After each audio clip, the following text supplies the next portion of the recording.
You're listening to the Good Old Boys Fantasy Football Podcast. Now here's your hosts, Kevin, Derek, and Alex. All right, and welcome in, ladies and gentlemen, to another episode of the Good Old Boys Fantasy Football Podcast. I am Derek, and joined as always by your co-host, Alex. Alex, how are we doing tonight? Well, I'm back. After a brief hiatus. We welcomed our child to the world, and anybody who's had a kid knows the newborn trenches are real. Sleep is a premium, and everybody's been good, but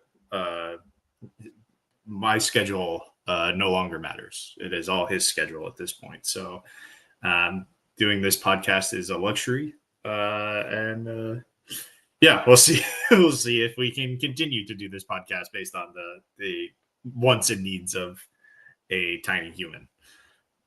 There you go.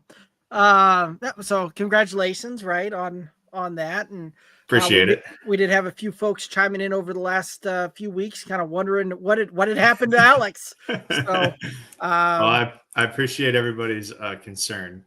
We're good.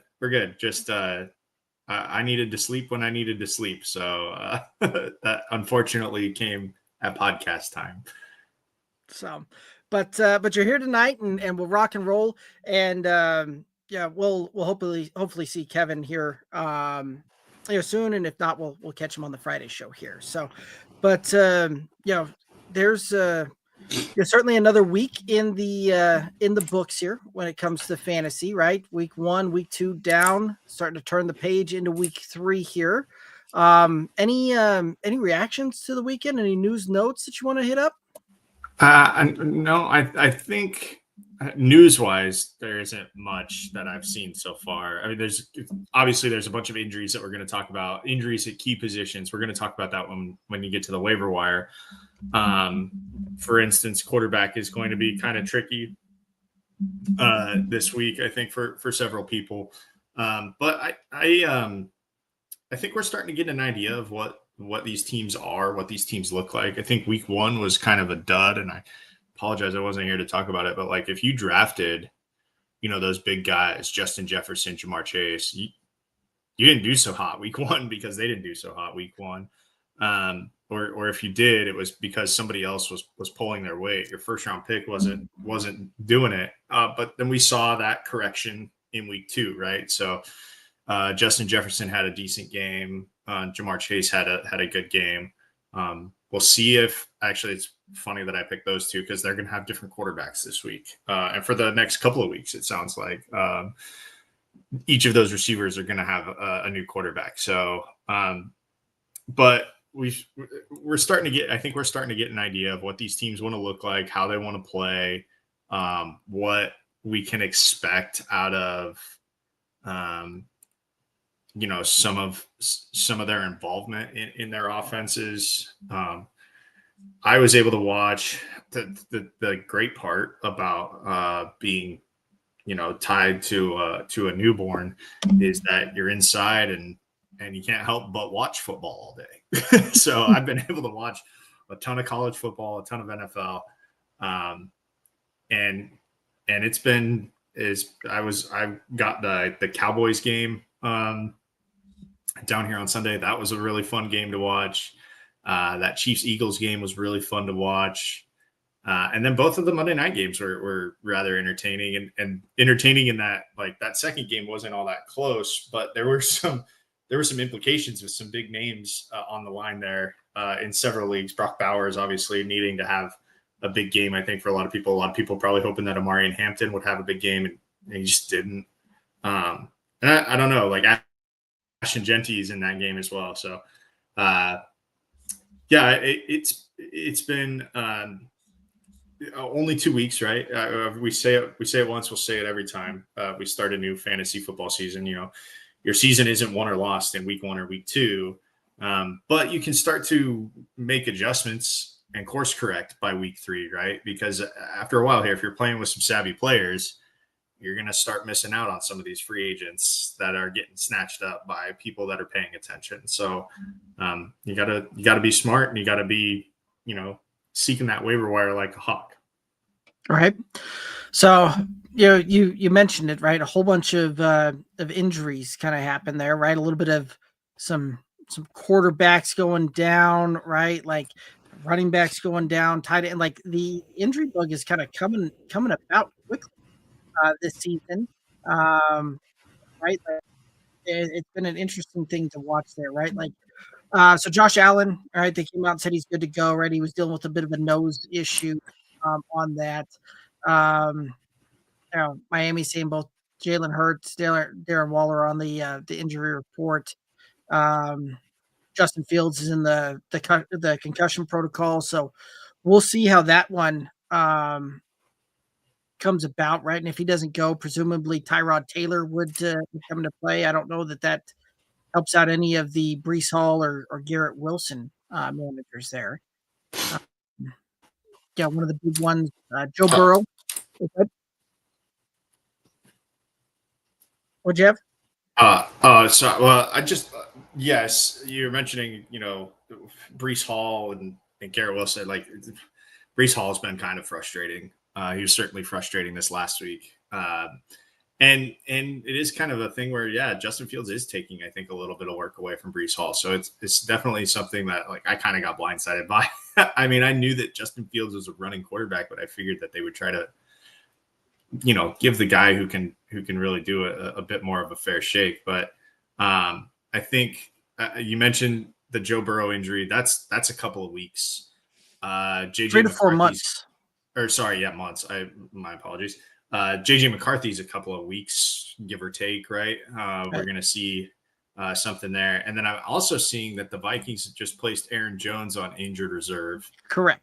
So, everybody who didn't have Jordan Mason before, like, there's your play, right? That's a guy, because, again, I think in that offense is good,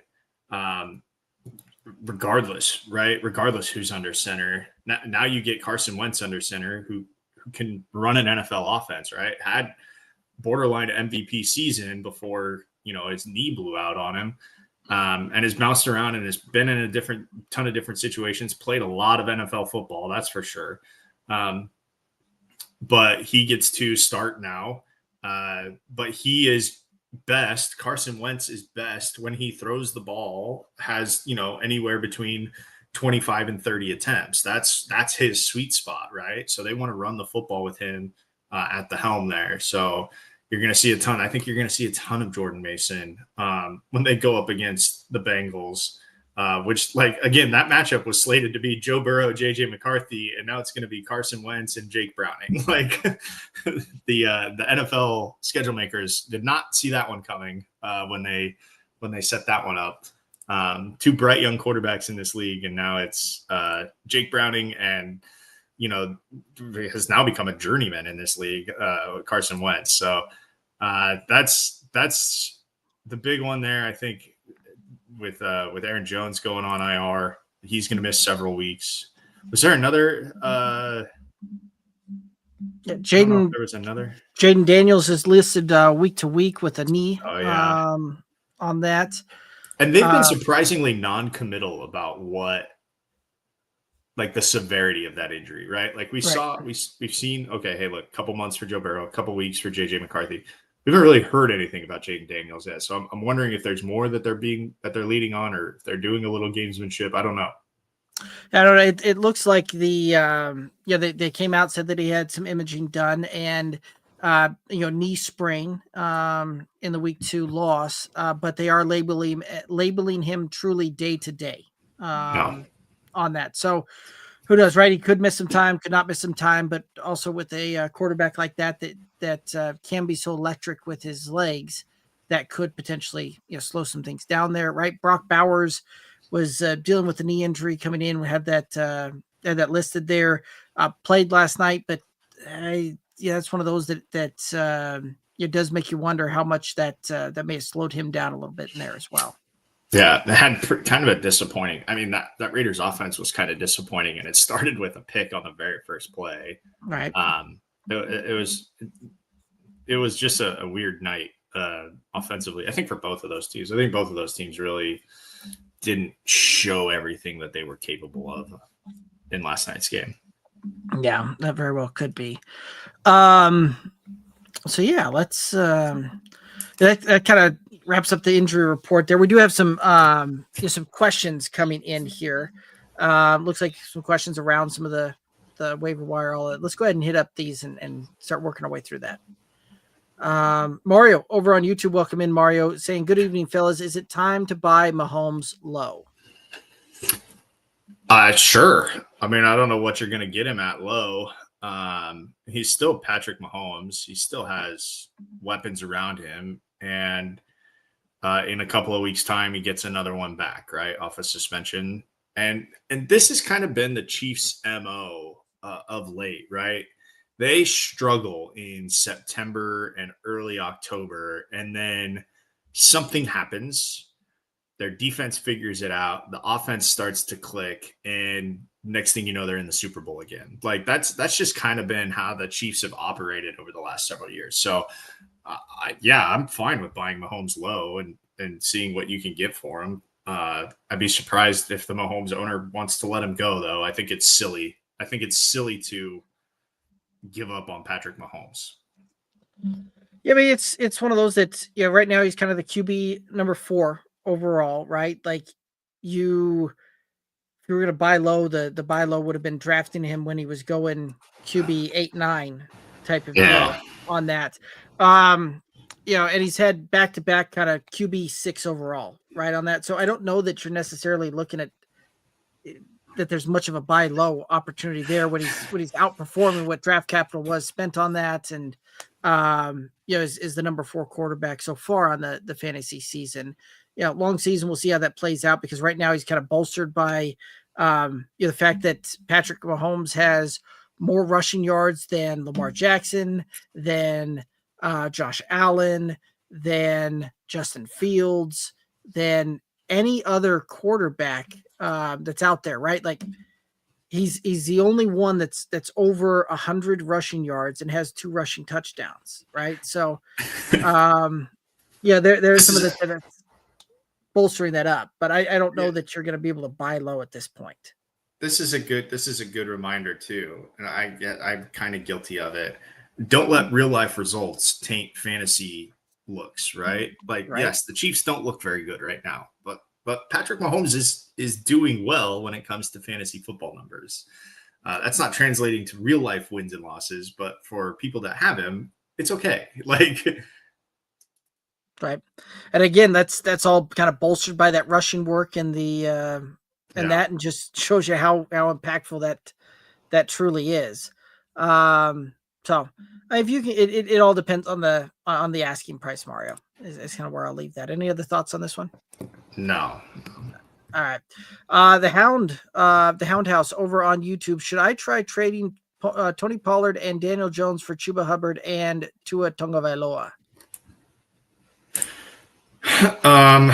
Well, I'm trying to see.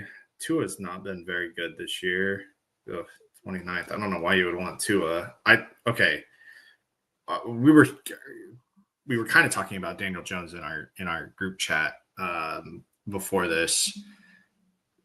This isn't new for Daniel Jones, right? Daniel Jones was always a really sneaky good fantasy football play because of how much he would run the football, right? And like it wasn't a primary portion of Daniel Jones's game, but he could run the football, and his rushing upside always made him a sneaky good play, right? Like there was always that rushing upside. So I'm going to tell you right now, if you're on the side of Tony Pollard and Daniel Jones, that's the side that I want, right? Tony Pollard and Chuba Hubbard are basically right next to each other, RB2 territory, flirting with RB3 territory. Tua is way down in the bottom third of quarterbacks, right? And at least for this upcoming week, excuse me. I would rather have Daniel Jones and Tony Pollard than Chuba and Tua. That's where I'm at. I mean, I could certainly see the appeal of that one, right? Tony Pollard is a kind of running back 29 on the young season. Chuba Hubbard's a number 9 on that. Hey, we've got Kevin in the house. Hey, sorry guys. Yeah, no It's all worries. good. We're Hound House has the question, a trade question coming in here, asking, should I try trading Tony Pollard and Daniel Jones for Chuba Hubbard and Tua Tagovailoa? Alex is on the side of Tony Pollard and Daniel Jones, and I was just kind of going through and breaking that down on my end there, and so give you a second to kind of collect the thoughts, and I'll finish this one off here. So I can see the appeal a bit, right? Because Chuba Hubbard's the top 10 running back at this point.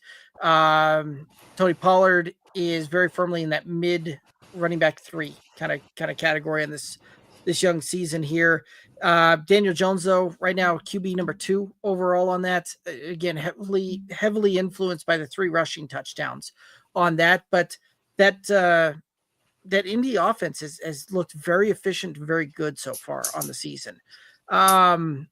I don't know that I'm necessarily looking to move off on that unless I absolutely have a very big need at running back, and I've got somebody else besides Tua that I could plug in at quarterback there, right? Because the Dolphins offense looks very putrid, I think would be the polite way to say that.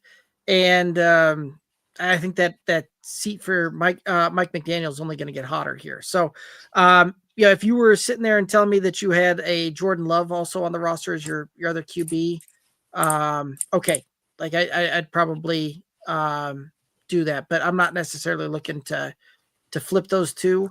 I would probably lean more so on the Tony Pollard, Daniel Jones side.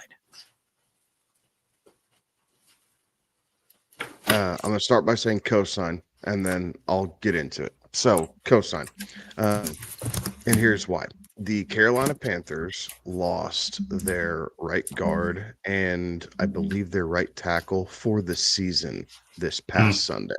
Their offensive linemen, so it doesn't get the news generated, right, as fantasy stars do. But those two positions in general it's kind of your running side, right? It's your strong, it's your go-to side for running the football.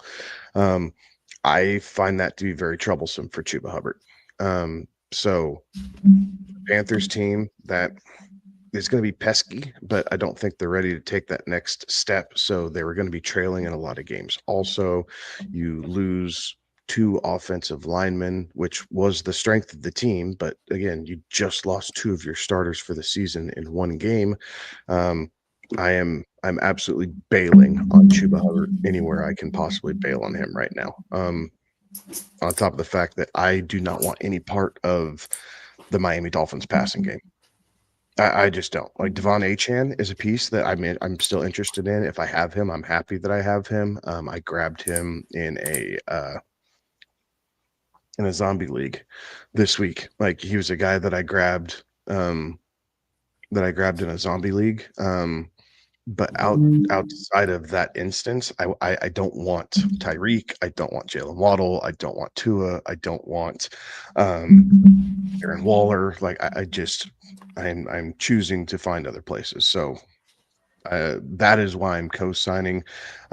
Tony Pollard has had a rough first couple weeks, but take a peek at who they played. They played Right. Denver and the LA Rams, right? Like 2 strong rush defenses. 2 strong rush defenses. Quite possibly the best 2 defensive line fronts that Tennessee is going to see all year. So the worst is behind Tony Pollard.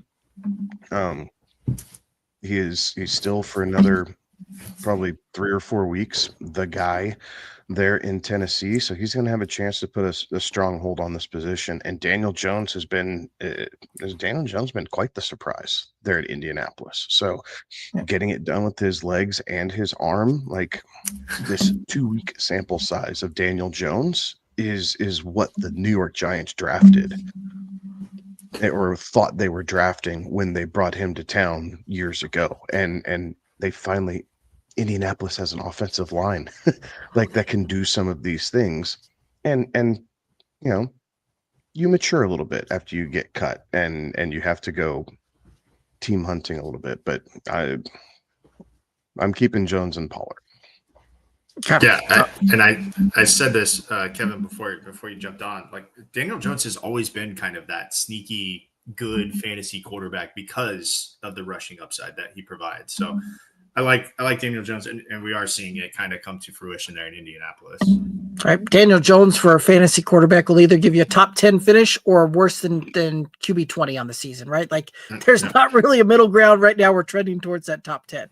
So, and for most of his time in New York, like he did find a way to get in that QB1 territory, right? Like his last year was terrible, but the Giants were terrible. No offensive line, no weapons to speak of. Everybody was no hurt. Saquon to take the heat off of him. Right. And Daniel Jones just had absolutely nothing to do it. So he can't do it on his own. Indianapolis has the offensive weapons to make his life easy.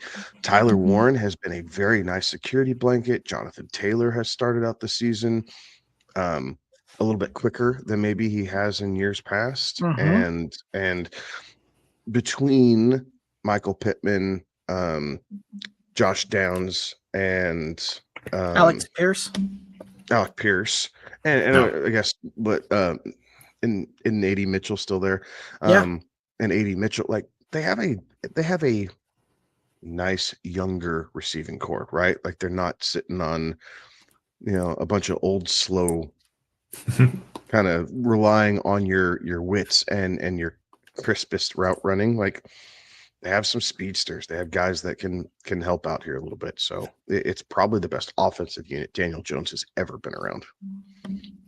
Probably not wrong. All right, Sotober saying sup. Not much. You know how we do it, Sotober.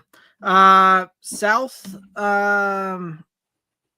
on over on YouTube. My quarterbacks are Fields and Penix. Would you drop one or either for Daniel Jones or Drake May? Which one? They were dropped in a 10-person PPR. So Fields obviously is in concussion protocol, as we talked about, right, Derek? That's him to the IR. Fields is moving to the IR. Well, if he's in the concussion protocol, right, he's probably listed as an out or something like that. And if you have that slot, right, move him to the IR in your roster management there, and then pick up. At this point, I would favor Daniel Jones over Drake May. So move Fields to the IR spot, pick up Daniel Jones, and away you go. If you have to drop one, I would drop Penix there to pick up one of the other two. But that's kind of how I would roll with that. I co-sign on that. If I have to drop one, I drop Penix. If you have the IR spot, do that with Fields. But pay attention to what's coming out of New York, I guess. We're not sure what that's going to look like this week. But for sure, I think Daniel Jones, really, which is crazy, Daniel Jones or Drake May, I think are both market improvements from what you currently have. So hell, you could line change if you wanted to, and I think you wouldn't be too upset about it. Yeah, you don't line change Fields because of week one, right? I know. Like that still exists. Now, I would drop Penix for either one of those guys. Personally, rest of season, I would go with Drake May. Personally, I know we just talked about all this Daniel Jones, this Daniel Jones stuff, but personally, I think I would go with Drake May, but I wouldn't fault anyone for going Daniel Jones. Like I think they're close. Rest of season consensus rankings do not have them all that close as far as quarterback goes. Like they rank Drake May 9th as far as like rest of season kind of rankings, and then Daniel Jones is down at 21st. Sorry. So consensus wise, like Drake May's way far ahead. I don't think it's that much of a disparity though. I think it is a little bit closer. So either one over Penix, and I wouldn't fault you, but I would lean Drake May. Okay, there we go. So Tober saying, okay, I have T, what to do with him? At this point, unless you can flip him and get something much, much better, you just got to kind of take that ride. Yeah, exactly. Yeah, it's look, Jake Browning came in and threw 3 touchdowns. Like led that team back to a win. Like, I think you're just gonna have to ride with it. I don't know what you're going to get that's better. Still terrible. Yeah. The Bengals defense is still terrible. So no matter who's behind center, they're going to have to throw the ball. I am honestly more concerned about Chase Brown and what this does for him than I am for Jamar Chase or T. Higgins. Yes, maybe you take, maybe you lower their ceiling here just a bit. But then again, we just saw what Chase did. Brown came in the game, 165 yards and 3 touchdowns. Right? Jamar Chase had a phenomenal day. Yeah. So T. Higgins' time will come. I'm not freaking out. I understand that you might be frustrated with him. You want to put him on your bench. Okay. You're definitely not dropping him. And unless you get a comparable trade offer, you're not going to trade away. Like, there's no sense in giving a guy away seemingly at his floor. So you got to hold on to him here for a little bit. Right. I would agree with that. The Schmitty over on YouTube saying, I'm 0-2 in a 2 QB league. Daniels, Quest, Purdy out. Backups are. That's Jaden Daniels is questionable. Purdy's is out. His backups are Cam Ward and Spencer Rattler. Sorry, I was trying to make sense of that too. I like the fact that you did it for me. I appreciate that. I gotcha. All right. RBs are Henderson, Monty, Brian Robinson Jr., and Connors, Merritt, Browning, and Mac Jones are on the waiver wire. Who would you prioritize in what order? Okay. So Daniels is questionable. Monty, Purdy's out. It's Brian a 2-quarterback Robinson, league. I would start. I think I would grab Browning. I think you can start Ward. Who are they playing this week? I gotta look. But I think I would go Browning here. Like, he's the one that I would prefer. Like, that would be my number one.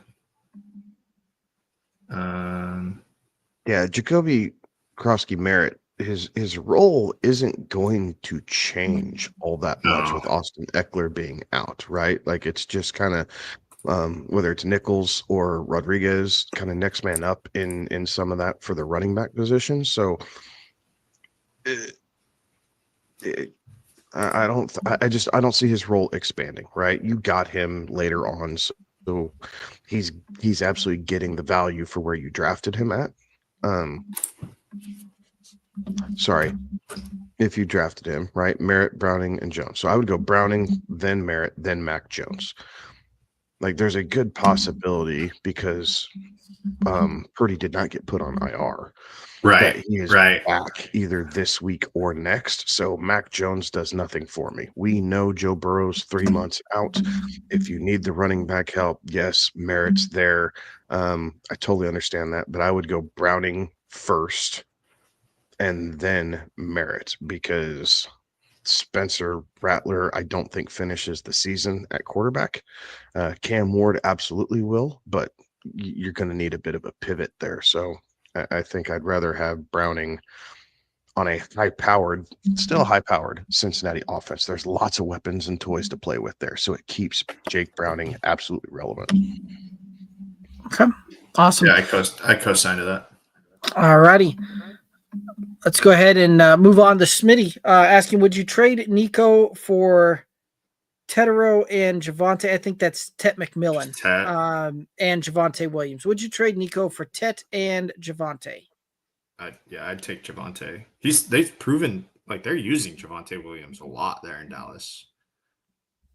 I'm gonna co-sign that. I think at this point I would, and not that we have lost faith in Nico. It's that Tetero and McMillan has been utilized so much for Carolina that there's not that much of a difference between Nico and Tet, right? Nico's ceiling, I would still tell you, is probably a little bit higher, but Tet's getting peppered with volume. You've had a really good first couple weeks, and Javonte Williams has done absolutely nothing to lose this starting role. He is another guy who, a change of scenery, another year removed from a really bad knee injury, looks like the guy he was drafted to be, just on a different team, right? The Broncos tried and it kind of run its course, but I mean, 3 touchdowns in 2 games for Javonte. I don't see the Cowboys. I mean, Jaden Blue's not even activated yet. Maybe that changes here in the next, few weeks. But at the moment, Blue's buried on the depth chart, so you don't have to worry about him. Miles Sanders has like 2, maybe 3 decent plays each game, and other than that, they're letting Javonte, kind of carry the load there in Dallas. So I would make this trade. Take the volume that both players are giving you over the superstar potential that Nico could, because I think overall it's a lift for your roster. Right. Well, and that's the things that have stuck out for me the couple of times that I've watched the Texans play so far this season. That offensive line is Garbage. I was just say putrid might be too nice of a word for that. Houston offensive line so bad. Right. They're wasting CJ Stroud. So one of those that you had an incredibly tough time establishing any sort of run game on that. Known passing downs, right? Defenders are just pinning their ears back and they're in CJ Stroud's lap almost on the snap. Like, there's going to have to be some things that drastically change for Nico to be able to live up to that ceiling that he's got. Now, do I think Nico's ceiling is higher than both of those? Sure it is. But the volume and the inconsistency of the play it worries me, and especially with that offensive line and the protection that Stroud isn't getting and the lack of a run game to try and buy him some time worries me considerably. So I'd also sign off and doing this trade. I didn't need Nico to have a good week in the home league to get my win. I was fine. But there was a play right towards the end of that game where the Texans were marching their way in. He gets that ends up going down at the 1-yard line, doesn't get into the end zone. And Troy Aikman said it really well. He said, look, if he flattens that route out a little bit more, he walks into the end zone. But because he was so desperate to get into the end zone and get upfield versus getting across the field, he ended up at the 1. And I think Houston had to settle for a field goal after that. And like, that was kind of just like a microcosm of like, yes, CJ Stroud is looking for Nico Collins, but like Nico's not doing CJ Stroud any favors, and they need to take advantage of the times when CJ Stroud can actually get a pass off. And they're just not. And like, CJ Stroud targeted Nico 3 more times, I think, like, and then 3 pass attempts after that. They all were looking at Nico to try and get him that touchdown. So like, they understand what they're trying to do down there. They just can't execute it. And that's not great news, especially for the guy who has CJ Stroud and Nico Collins on his roster, thinking that was going to be an awesome stack to have. It's been lackluster so far. Season June. Right. And the plays after that underscore my point on the Houston line problems. The fact that you got Nick Chubb, who's even coming off that can still get you a yard, right? Like, they're at the 1. You try running it one time, you give up on that, and I think they actually went 4 and out on that one. I think they did go. Yeah, because then they threw that one that missed Nico in the end zone, and then another one that didn't really have a chance, right? So you ran it once, you threw it twice, and settled with no points on the drive. Zero creativity on the 1-yard line too. Like, running, it was straight ahead. It was straight drop backs. Like, they didn't even try to move the pocket, and they should have. I believe it was third down, the D end came crashing in so hard that any type of movement outside the pocket and Stroud walks in the end zone. Now, walks in. Yeah. It's hindsight. They'll see it on the film. Maybe they're trying to set it up for a wrinkle later on this season. Like, all these teams do stuff like that. So right. It's not that they won't atone for it later on, but that particular drive, once they got down to the goal line, lost all creativity, and And Tampa Bay has been able to stop the run for the most part here for the last few years. Like right up the gut at Vita Vea is not the answer. And how Yeah. you consistently beat Tampa Bay. Like you do have to get a little creative, especially when they're clamping down in the red zone. But I'm armchair quarterbacking a little bit. Right? That I the don't- whole Monday morning thing. I don't Or Tuesday Tuesday morning. morning because it's a Monday night game. I don't want to derail our conversation here, but I think I'm going to. Put me in the camp of I think Baker Mayfield, if he continues on, is a Hall of Fame quarterback. Okay. Like, if you go and look at his stats and how many times he's led his team to victory, and just how he's been able to do it, and typically, yes, we see a Hall of Fame quarterback. They do it because they're good with one team, their longevity, and all that. But I think Baker Mayfield's got a case here. I also think that Phillip Rivers is a Hall of Fame quarterback. I think he's a first ballot Hall of Fame quarterback. And I would tell you that I think that Baker Mayfield's probably better than Phillip Rivers. Now, we haven't seen the postseason success, which we didn't really see with Phillip Rivers either. But put me in that camp right now. Like, I think that Baker Mayfield is on a Hall of Fame quarterback trajectory, like Hall of Fame trajectory. I'm not there yet, but here's the thing. Baker did not win that game for them last night. Oh, I mean, Bucky no, Irving won that game. Yes. Bucky Irving took over the fourth quarter. Yes, Bucky I Irving agree. won that game. Totally agree to that. Baker, whether he was injured, whether he just had something that was kind of nagging him, right? The knee thing, and then when he kind of slid and kind of rolled over, like again, the players get nicked up. Baker's a tough kid, right? Tough guy. Like he's going to play through it. So I don't want to dispute the gamer tag that Baker Mayfield does kind of have. I'm just saying, like, let's. You're not there yet. I'm not there yet. Like, in a weaker NFC where Jalen Hurts is really your only elite quarterback competition. Now Jaden Daniels is kind of coming up there. We think he could be the next guy in the NFC to kind of challenge what Jalen Hurts is doing. But outside of that, who are the quarterbacks that Baker has to beat? Sure. That's a very fair point. But you can only beat who's in front of you. Which I'll agree is total cop out argument, by the way. Oh, you can only beat whoever you play. Yeah, we get it. But I think, I don't know, name a quarterback that you'd rather have with 2 minutes left and needing to go 75 yards to win the game. Patrick Mahomes. Okay, Hall of Fame quarterback, right? Josh Allen. Again, I think a Hall of Fame quarterback. These are all, by the way, MVPs that you're listing off. Go ahead, keep going, because there's another one. I'd even take like Lamar in that situation. Exactly. So those are all former MVP quarterbacks. Okay. Baker doesn't get that respect. And I would put to you that I would put Baker in that conversation. So you're saying that Baker doesn't get the respect of MVPs? Well, he hasn't won it.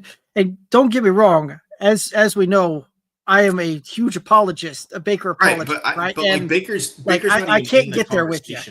Right. I would Baker's throw not a even in that couple. conversation. I would also throw more. MVPs. I would also throw more quarterbacks as well. Yeah, I'd throw a couple non-MVPs in Joe there. Burrow. One Justin Herbert. Lately, okay, yeah. Not lately, sure. from the beginning. You guys, Justin Herbert is a legit quarterback stuck in a running offense, and Harbaugh's finally taking the leash off of him. Like, let's not forget that. That's true. Justin Herbert is a good quarterback. He has the arm talent. He sees the field well. Like, he's finally getting the reins at least lightened a little bit. And he's proving that. So Herbert would be the first one that I would throw out, right? I'd still tell you Matt Stafford. I don't know that Stafford's done enough to be a Hall of Fame quarterback. One Super Bowl, no MVPs. Yeah, stats are there. The stats are there, right? But and the Super Bowl is there. but I love Matt Stafford, but I'm Stafford ain't a first ballot, right. I'll say it again. Dan Marino got in. So, all right, let's put that in perspective, right? Like when Dan Marino retired, who was the all-time yardage leader? Who was the all-time? Right. Like yes, like the position has changed. I get that, but like they've set the precedent that it doesn't matter if you win a Super Bowl. Matt Stafford has Hall of Fame, not Hall of really good, not Hall of pretty good, right? Like Hall of Fame, it means that you're heads and tails above anybody else in your class, right? The fact that we're listing off quarterbacks here that would do that, like again, right? Huge Baker apologist, huge Baker fan here, but I'm just not there with you at this point. Fair enough. I derailed the conversation. I'm sorry. Let's get back to some questions. Okay. All righty. Next one up, we've got Anton over on YouTube saying the running backs are Pollard, Hampton, Mason, Sharp, Merritt, and the wide receivers are London, Lamb, Marvin Harrison Jr., Butte, Wandale, Godwin, Shakir. Should I accept Marvin Harrison Jr., Pollard, and Wandale for Higgins and Kamara? Absolutely not. There's zero chance I'm signing off on that one if that trade. Yeah, like Wandale's attractive, but I think that's because we've seen this. He's already got Giants Wandale. Team. He'd be getting Higgins and Kamara and giving up Marvin Harrison Jr., sorry. Pollard, and Wandale. Yeah. Oh, no. Yeah. Higgins, no. Kamara, no, I would not. Right. Like Kamara's a nice piece, but again, that Saints offense, yikes. Not only that, Higgins, no part. No, I don't want. Right, we just got discussing that. I don't want that part with that there. Really don't want to give up Marvin Harrison Jr., Pollard on those. So yeah, I would go with no. Kevin, any thoughts on this one? No, I co-sign that. It's I don't understand giving up 3 for those two, especially coming into a backup quarterback with Browning. Yeah. Kamara hasn't been overly exciting here this first couple weeks. Maybe that changes, but I wouldn't do this. Right. I think Alvin Kamara and Tony Pollard get closer to each other as the season progresses and not further away. So take that Fellas, for what it's worth. Before we get to the next question, I'm going to have to call it an evening. It is my shift. So I will have to call it an evening. It was good to see you guys. And hopefully I can continue to do this. Like I said, as we started, Kevin, you understand, my schedule no longer is important. So I will try to work this around the schedule of a 5 weeks tomorrow, a 5-week-old tomorrow. So yeah, we'll do our best as this football season moves along. But it was great to see you guys tonight and listen to these two anyways. You don't want to hear from me anyway, so listen to these guys and we'll check in with you guys when I can the next time. Sounds good, and congratulations again, Alex. Bye, y'all. See ya. See you, buddy. All righty, next question up, we got Monkey over on YouTube. Would you give Chuba and more for Bucky? Kind of worried Chuba starts scoring less. You brought this point up just a moment ago with the Carolina's offensive funness on the line there going on. But what are your thoughts here with this trade? I think as long as you're comfortable in your wide receiver depth, absolutely, right? Like Bucky over Chuba, yes. Tampa Bay, I have more faith in that offense than I do Carolina. Roma Dunze has come on fire. Like I'm glad I have the shares of Roma Dunze that I did. I wish I would have gone back and listened to myself last year a little bit more, because I did pound the table last year that Roma Dunze would absolutely, this would be the year. I didn't want him his rookie season. Through 2 weeks, that's my little victory lap from calling it a year ago. But I have some Roma Dunes. I'm super happy with it, but it is coming at the cost of DJ Moore here slightly. But I think I would do this. Overall, I think I'd rather have Bucky than either one of those two, especially if I felt comfortable in my wide receiver depth. Yeah, I would agree with that. He has kind of a follow up here, so we'll hit this one and we'll come back to the other one. Bucky saying, or would you rather do Chuba and Brian Thomas Jr. for Bucky and JSN?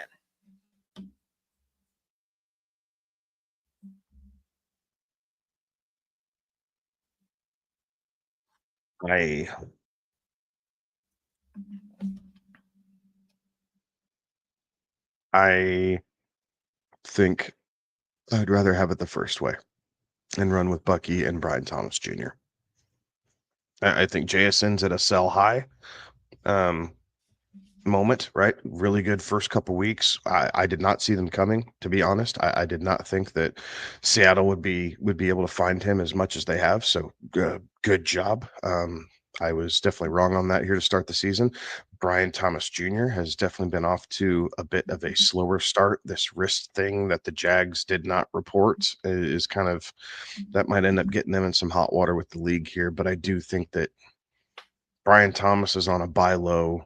JSN's kind of on a sell high. So I think I'd rather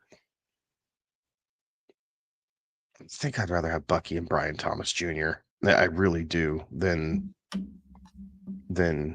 this trade. Like, I'd rather give up on DJ Moore, right, and give him away and keep Bucky and Brian Thomas together than.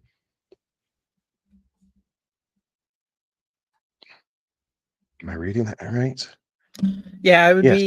Yeah, he would give up because it was either Chuba and DJ Moore for Bucky or Chuba and Brian Thomas for Bucky and JSN. Like, I think I'd rather have Bucky and Brian Thomas. So I guess I'd go back to the first trade and give up Chuba and DJ Moore and be able to keep Bucky and Brian Thomas Jr. together. Right.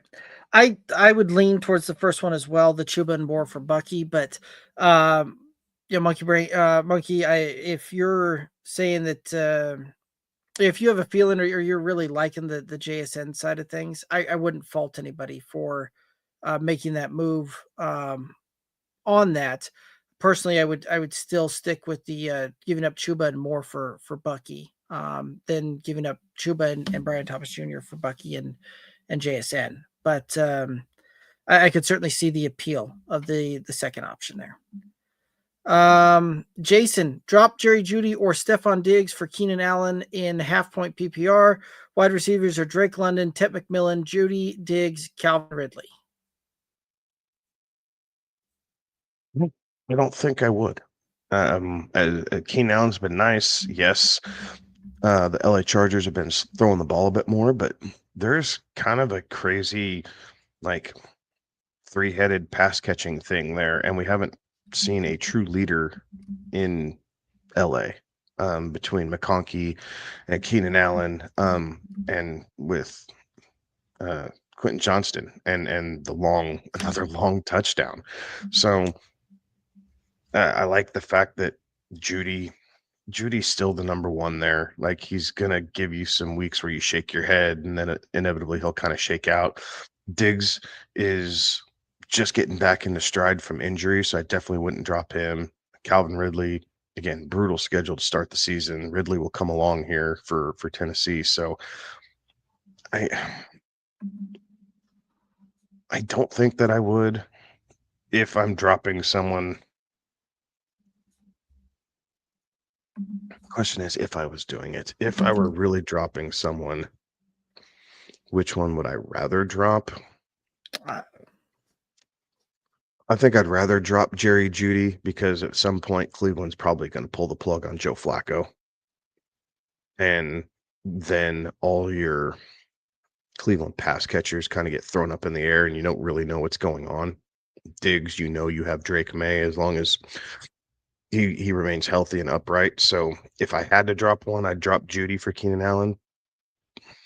But I don't know that I would do that, especially if I'm giving up a waiver priority for it. Like, I think I'd save it. Fair enough.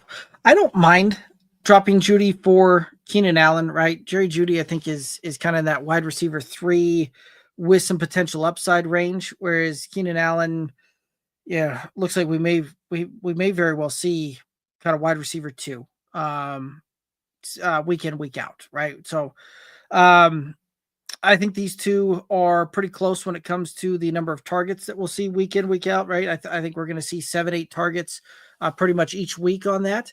And so then I start looking at it from a standpoint of which offense I think is going to get more opportunities for touchdowns.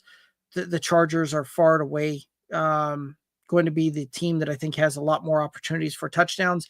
And Justin Herbert looks for Keenan Allen once they get down into the red zone. So kind of those factors in there. I wouldn't mind dropping Judy for Keenan Allen. I wouldn't pull the plug on Diggs at this point, though. So any other thoughts on that one? No, sir. Okay. Chef over on YouTube, would you trade K9 and Genty for CMC running backs or Henry, K9, Genty, Merritt, Monty, and Judkins?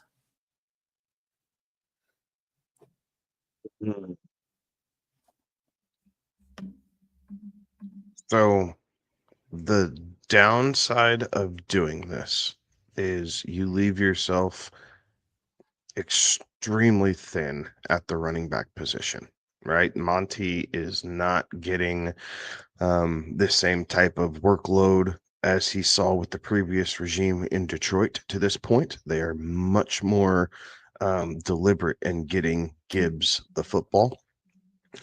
Judkins quite possibly could remain now that he's in camp. You could see him continue to either gain lion's share, or do they just run with a 3-headed backfield, right? Do they run Judkins and Sampson and Ford, right?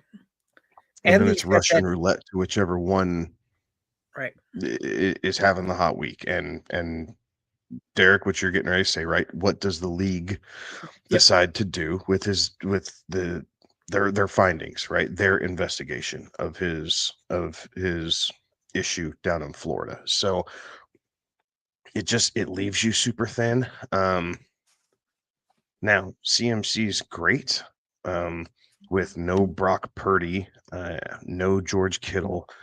Like, at what point do we feel comfortable with CMC being able to last another 15 games? I don't know, based off of his recent track record, that you should be able to count on him for another 15 games. If he stays healthy, then yeah, in hindsight, this looks like a slam dunk deal. But that's a pretty big if. And I understand that you may not want the headache of Seattle with Kenneth Walker. Genty has struggled here the first couple weeks, but it's only 2 weeks. I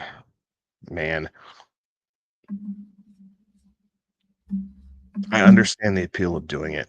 I am kind of torn 50-50 on whether I would do it or not, just because if CMC does go down, then what?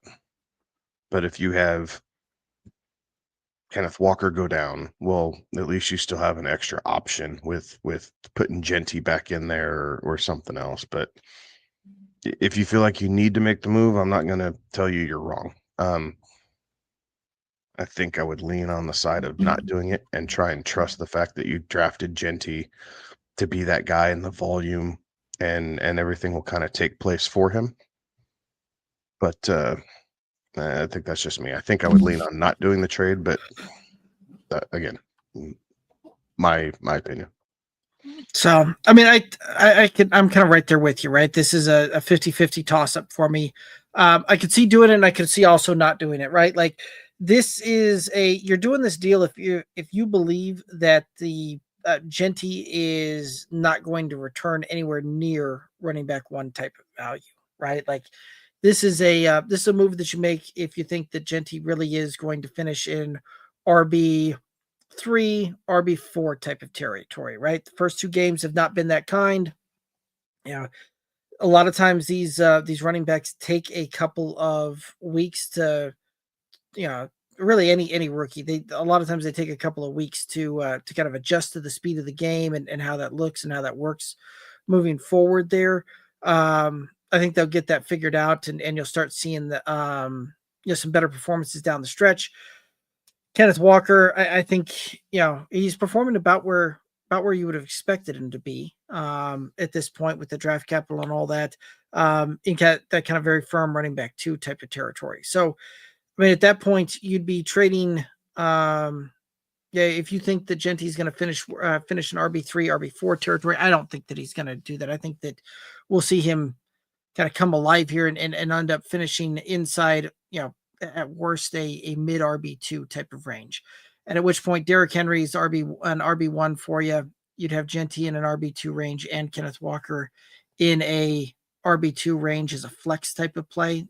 I'd rather have that kind of position than have two running back ones between Henry and CMC, and then you're down to Merritt and Monty and Judkins. But again, right, as Kevin mentioned, Judkins is to meet with the league this week to discuss their findings, and who knows what that'll come to be. Right, could be nothing, and it's full steam ahead.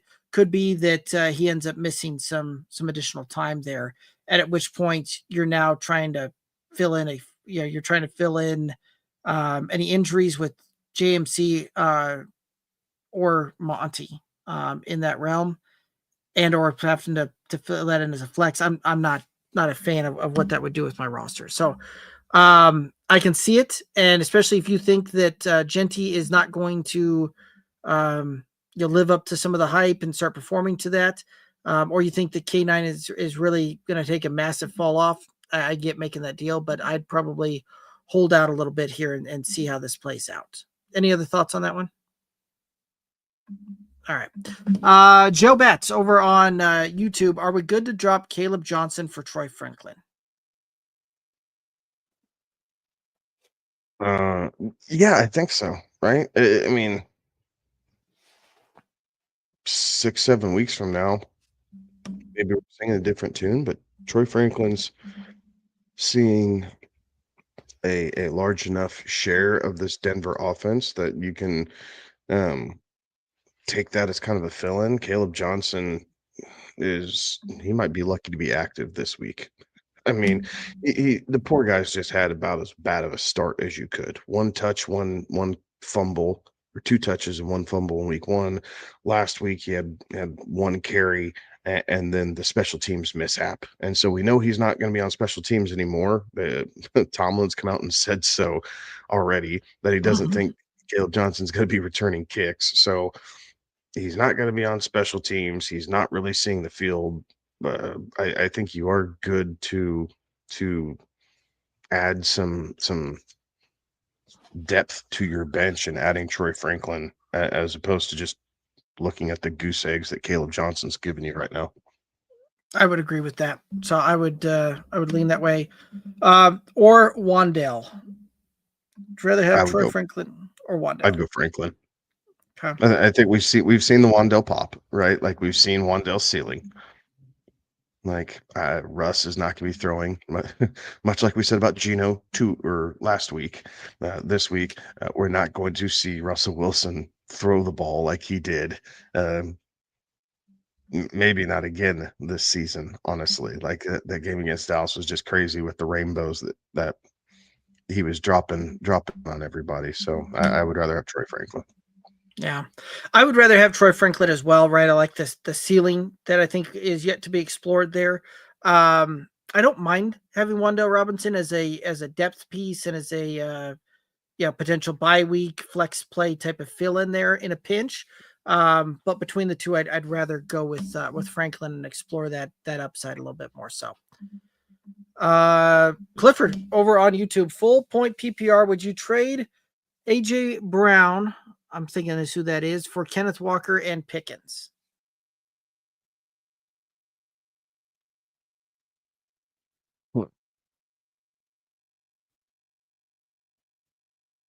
I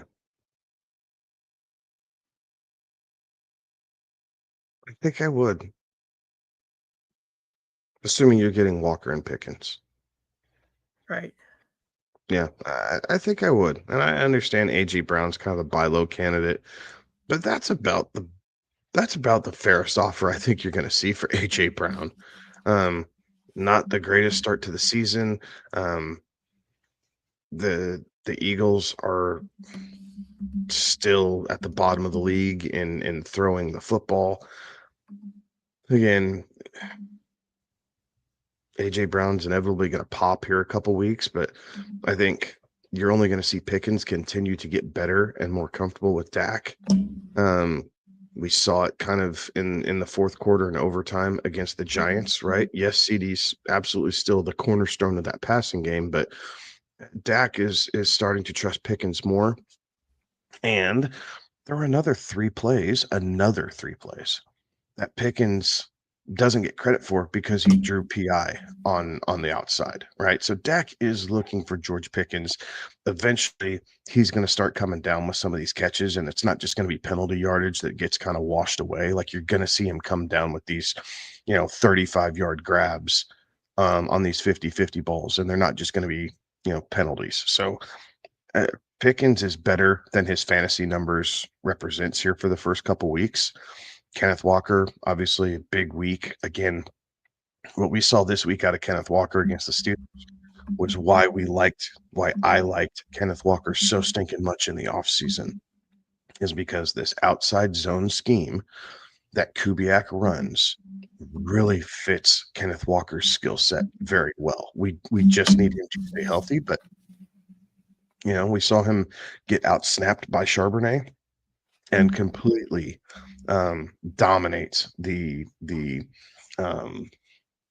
what's the word I'm looking for? The explosiveness, right? Charbonnet did a whole lot of nothing with 15 carries. Kenneth Walker had 10 and absolutely blew the doors off of those. No, it wasn't 10 carries because he ended up with like 8.1 yards per carry, so less than 10 carries. And that offensive scheme just fits Kenneth Walker better than Charbonnet. Yeah, last week he had 13 carries. Did Kenneth Walker for that 105 at 8.1 a clip. So, so 13 to 15. Snap share was even more. Where's that number? That snap share does concern me, with only a 35% snap share in week 2 and a 40% snap share for Kenneth Walker in week 1. I think you'll see him get back in the good graces. You keep making plays like that in an offense that fits your skill set, they're going to find more ways for you to get the ball. Like, he just needs to keep his head down and just keep grinding away. But I think Kenneth's going to see brighter days ahead. Fair enough. But I think I'd do that. I think I would. I'm well on the record for my thoughts on AJ Brown this year. And, and you and I talked about that even right before the season started, that when we were doing a draft, that, I wouldn't be looking at AJ Brown as my wide receiver 1 for a roster. Would rather have him as a wide receiver 2, or I'd pivot and look somewhere else. So it doesn't hurt my feelings at all to trade AJ Brown away for this kind of deal. And so I would sign off and do it. The other question that you had there is, or trade AJ Brown for Jalen Warren and Pickens. Basically, it boils down to, would you rather have K9 or Jalen Walker, or Jalen Warren, and the Pickens side? I'm doing the deal for either one of those, but who would you rather have, K9 or Jalen Warren? I'd rather have Kenneth Walker because of the explosiveness. Jalen Warren is a good piece, but he just doesn't offer the boom. Right, he's just not as fun to have. He's not as much of a headache as Kenneth Walker can be, but the ceiling's not there for Jalen Warren. That's not how the Steelers' offense is really designed. Jalen Warren's if he's efficient and continues to do that, he's going to see his touches week in and week out, and he will have a nice, pretty safe floor if that's what you're looking for out of your running back position. But he does not have anywhere near the ceiling that Kenneth Walker has. Right. And I think you summed that up really well, right? For me, it would come down to what my roster construct was, right? If you're getting K9 or you're getting Jalen Warren, they're likely going in as your running back 2, potentially even a flex type of consideration. So I'm going to look at the rest of my roster as to which one makes more sense for my team. And if I need the ceiling play, right? If I need a running back that I can pick, that I can put in that can go out there and just deliver a big pop week, Kenneth Walker's the guy there. If I need a guy that's going to come in and deliver me a pretty reliable, right around 10, 11, 12 points a week, Jalen Warren's that guy. So it really does just come down to what your roster would require. If you're needing more of a floor play, Jalen Warren's the guy. Pop week, ceiling type of play, that would be Kenneth Walker.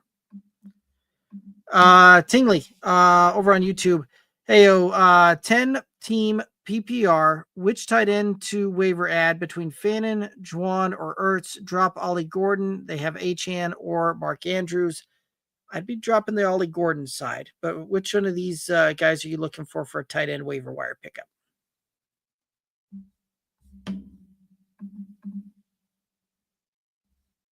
I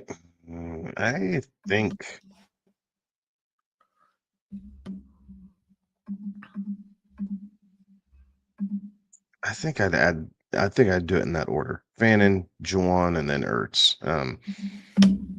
I think Fannin and Juwan are very close. Obviously, Fannin's kind of a good first couple weeks, sharing that with David Njoku. Juwan doesn't really have competition there as far as the tight end position goes. Both quarterback positions are rather uncertain whether Flacco or Rattler actually finish the season as the starting quarterback or if they pivot to Dylan Gabriel, Shedeur Sanders for the Browns, or Tyler Shook for the Saints. So a lot of that could change for either one of those guys. But I think I would leave Fannin. We kind of know what we get with Juwan Johnson, right? Like, and I think maybe that's the thing. It's the fun mystery. Like, is Fannin kind of this next big deal? Do they continue to get him, 4 or 5 catches a game, no matter what? Or is that going to fade? Juwan Johnson might be a bit more of a red zone guy or touchdown opportunity upside, if you will. But I think it depends on kind of what you're looking for a back end. But I'd absolutely keep Mark Andrews on there. Again, he started out slow last year, and then everything worked itself out, and he ended up with 11 touchdowns, 10 touchdowns last year. So I'm not giving up on Mark Andrews, but Fannin and Juwan are neck and neck for me. Ertz is a distant third from where those two guys are. Right. My thoughts on Zach Ertz this year have not changed from what they have been the last couple of years, right?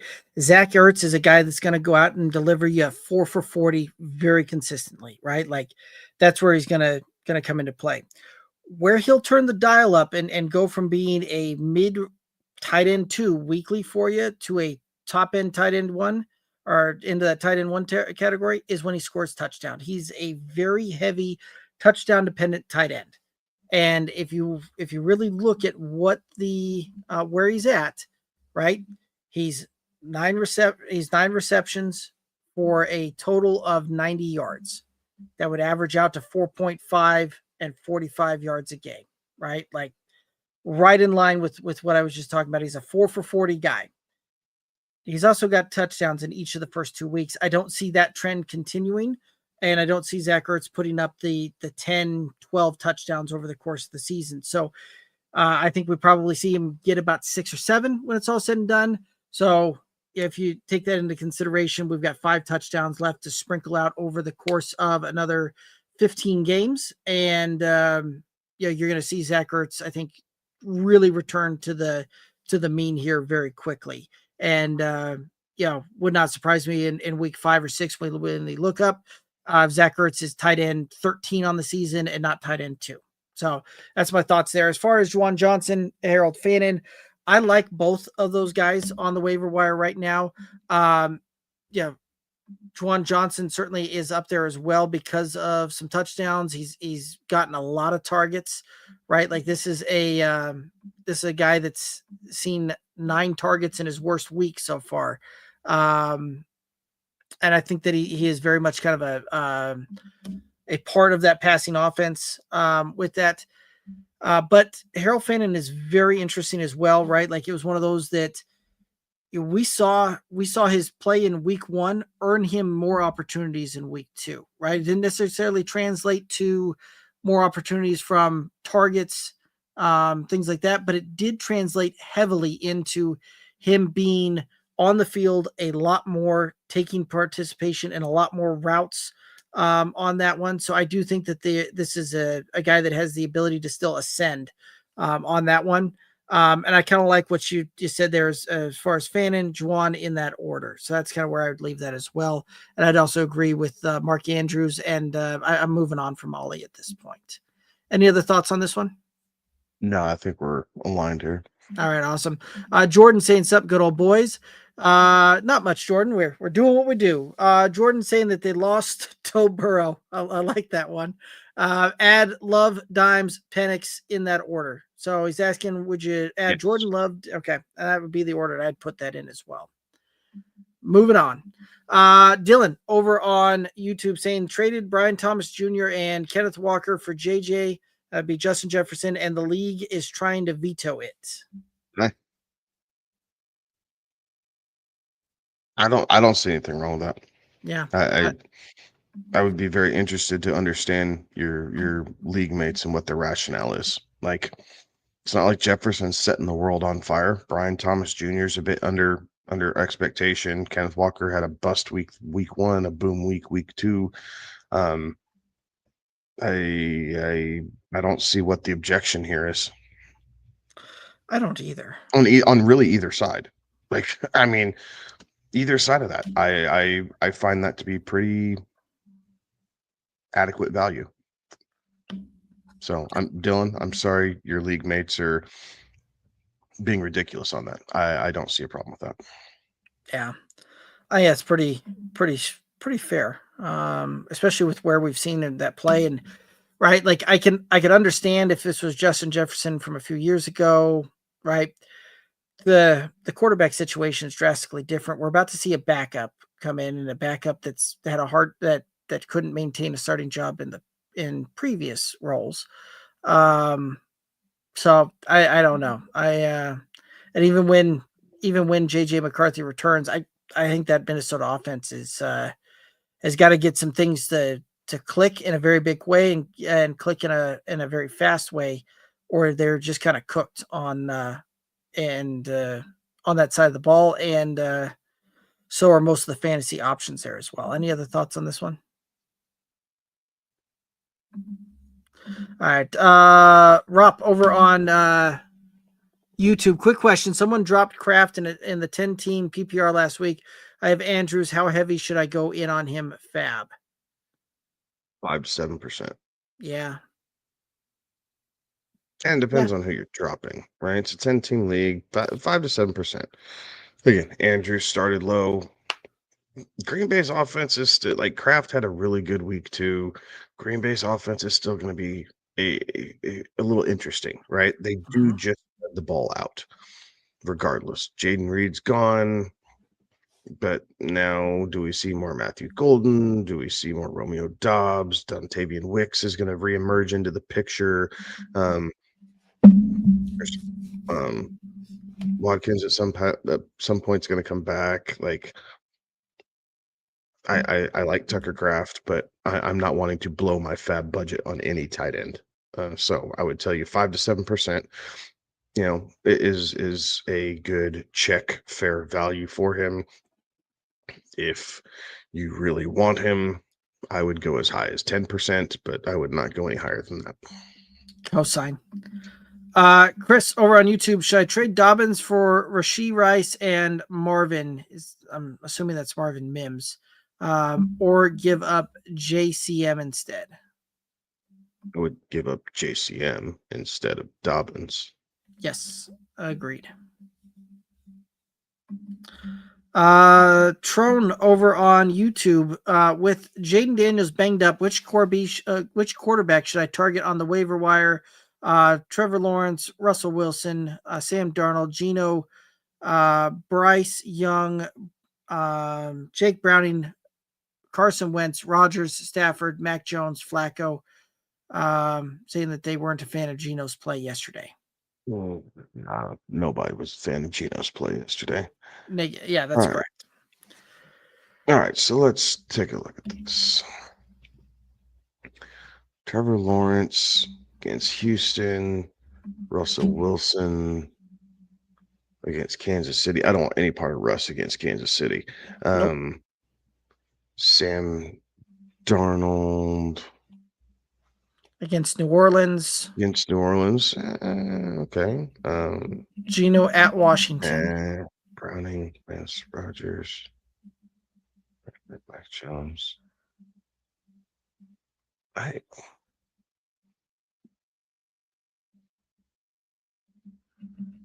think I lean that, as much as I don't like the matchup with Trevor Lawrence and Houston,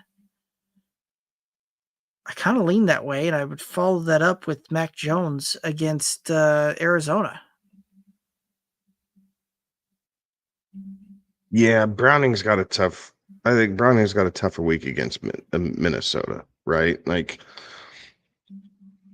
I think they know, they understand kind of what they're up against. I'm interested to see what Carson Wentz does, right? With favorable matchup for sure. JJ being down, like I am interested to see what Carson Wentz does against Cincinnati. I would not be surprised to see him throw for 250 and 2 touchdowns. Right. I mean, I just wouldn't.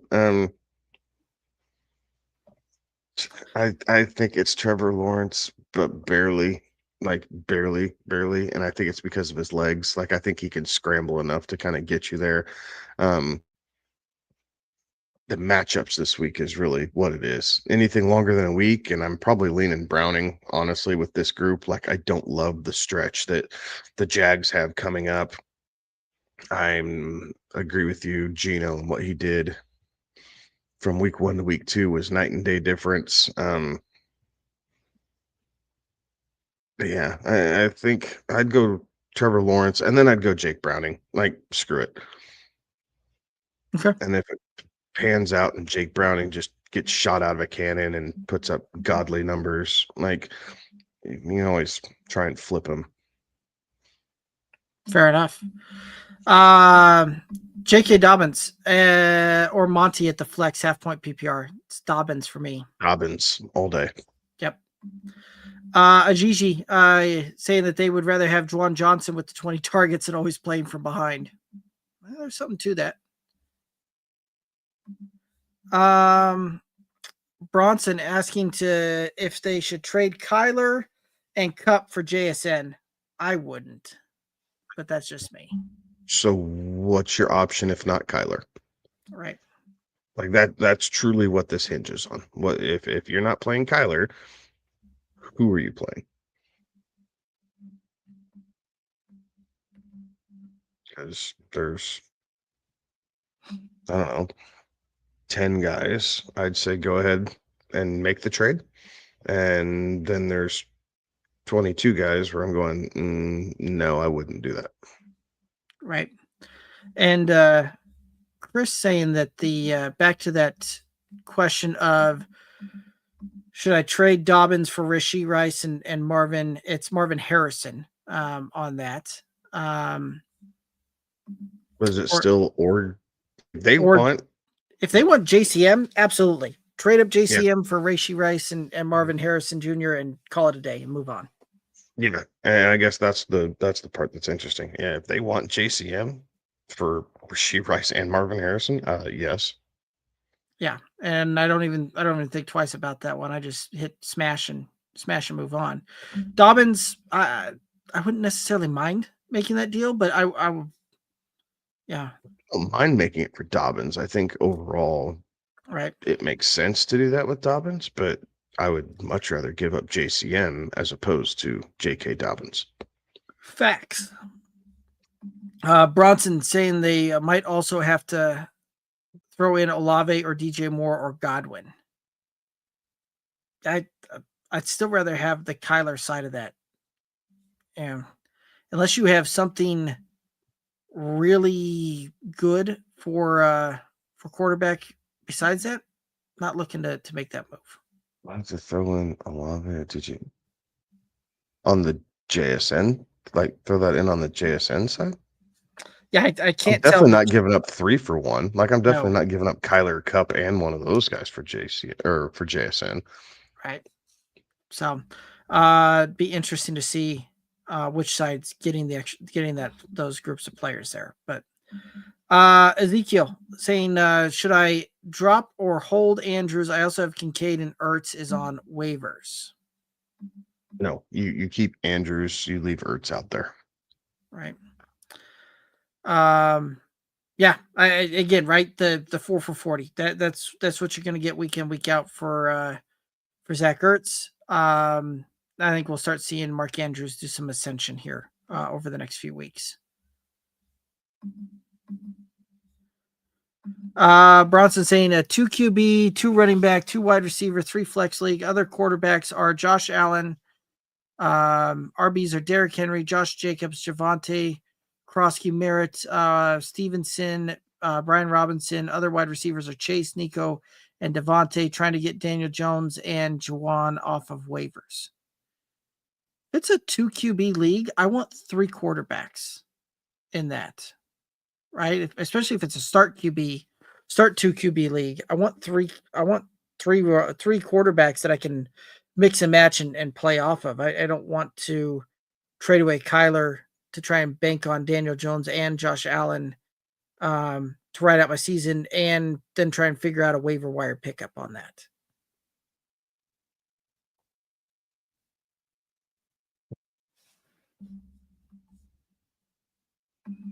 Any other thoughts on this one? Yeah, I definitely want to see what the waiver wire does before I do anything with that trade, because the last thing you want to do is give up Kyler and then not get Daniel Jones. I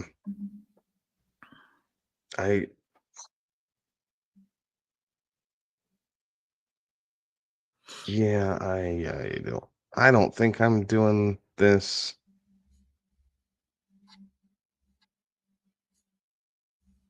I don't know that you need JSN. Nope. I get it's 3 flex, right? So I do understand that.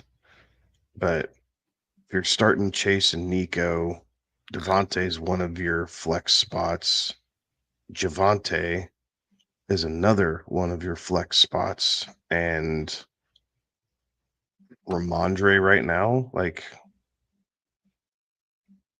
I don't think that's terrible. Like, yeah, I don't know that I'm doing this. Right. Saying that they just traded Debo and Waddle for Nico and Krosky. Yeah, I like that move. Yeah, I like that move too. But yeah, I don't know. I'm trading away Kyler and a piece for Jason. If it's a 2 quarterback league, quarterback values get elevated a little bit. Like Kyler for JSN straight up, maybe. I mean, I'm not the biggest Cooper Kupp fan this year, so I think that's kind of a throwaway piece. But still, I don't know that I'm doing this. I like Josh Allen. That Josh Allen Kyler Murray combo is pretty nice with the wide receiver talent that you have now with Chase and Nico, Devontae Adams, who's seen quite a few targets here in the first couple weeks. Like, I think I'm just going to lean on those horses here for a minute. Yeah, I would agree with that as well. The Frogs over on YouTube is asking, are you guys starting Scattaboo over Henderson?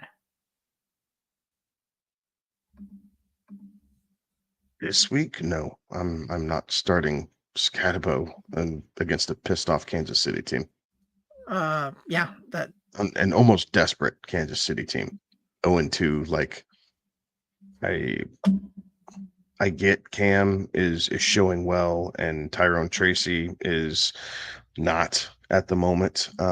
So I understand that appeal. Henderson still got to feel like he's on the up and coming, right? Just kind of that rookie slow start thing. So I don't know that I want to start either one. If you're forced to, I think I'd rather have the upside of Henderson and the explosiveness over the, just kind of that grit and power of Cam Scatabo. Because again, this Kansas City team that the Giants are facing this week is this is about as desperate as what we've seen Kansas City, right? They started 0-2. They need to get one back. I don't feel good about that. Right. Yeah, I would agree. I'd still lean on the Hendy side of that. Trone over on YouTube, better wide receiver pickup: Wan'Dale Robinson, Troy Franklin, Elick Manor, or Romeo Dobbs. So I would go Io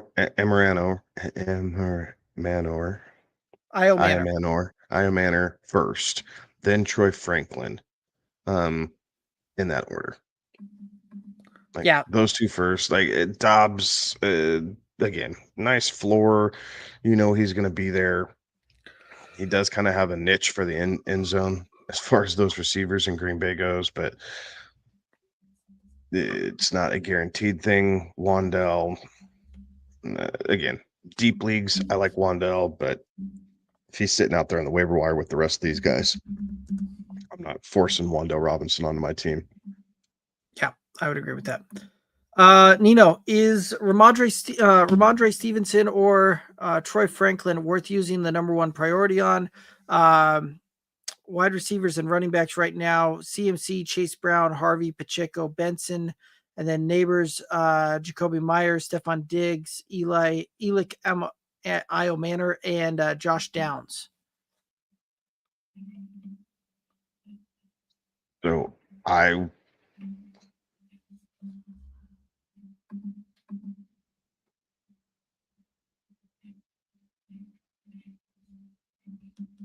think I'd rather have Ramondre than Pacheco or RJ Harvey right now. Even if you want to believe that Harvey is going to be on the upswing, I'm not believing this Kansas City run offense right now. Kareem Hunt is far too involved to have any confidence in Isaiah Pacheco. The Chiefs have had to play from behind so much. Yeah, Benson's seen a decent amount of work, so I don't think that I want to lose that. But for a third running back, I think Ramondre's a good pickup here, and you can do it however you want it. I think I'd probably drop Pacheco and just kind of wait for Harvey to pop here, hoping that he kind of catches fire the back end of the season. And I'm just looking through those wide receivers. If you want to go, you're already pretty running back heavy, so I wouldn't go with just. So yeah, I would drop Pacheco personally. Now, anybody who says drop RJ Harvey, I'm not going to fight him about it either. Like, if you're just sick and tired of looking at what Harvey hasn't done, feel free to drop him. But I would absolutely go after Ramondre with your number one priority. Okay, I like it.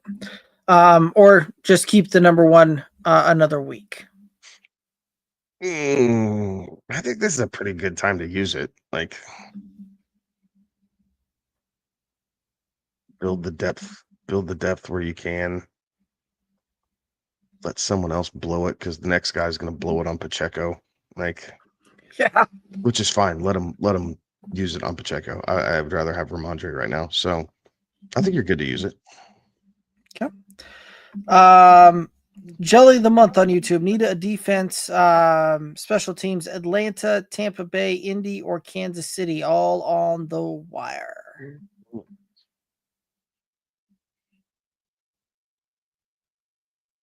I think I'm leaning Tampa Bay. I'm leaning Tampa Bay too. So Tampa Bay, then Kansas City, and then Atlanta would be my top three.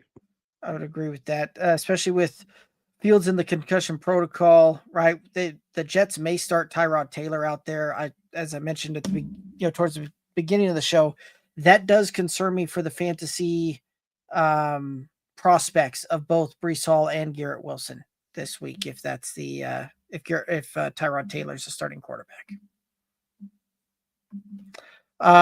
South over on YouTube, would you rather have May or Love as your quarterback?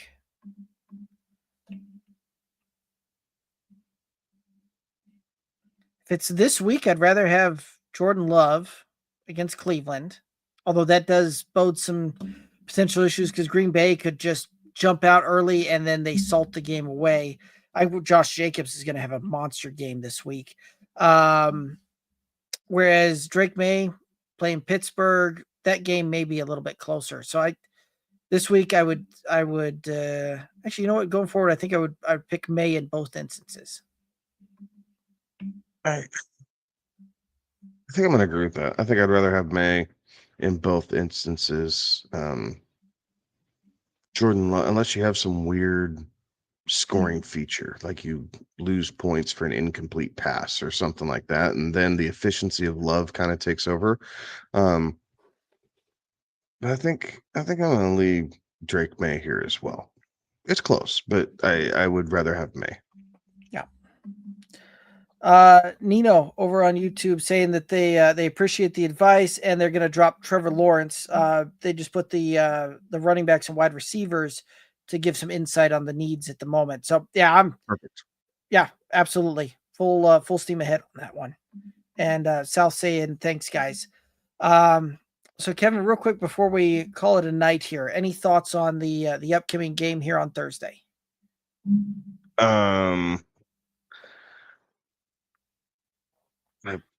I wouldn't be surprised to see this one get out of hand rather quickly. I just, and again, it might be another James Cook day. I like Ray Davis and DFS, right? If you're doing the game slate, right? The cheaper running back option, you figure Cook had a pretty big workload this past week, short week. Maybe he doesn't quite get as much, but if Buffalo's going to just win and kind of pull this away, you can see Ray Davis getting some more touches. I'm going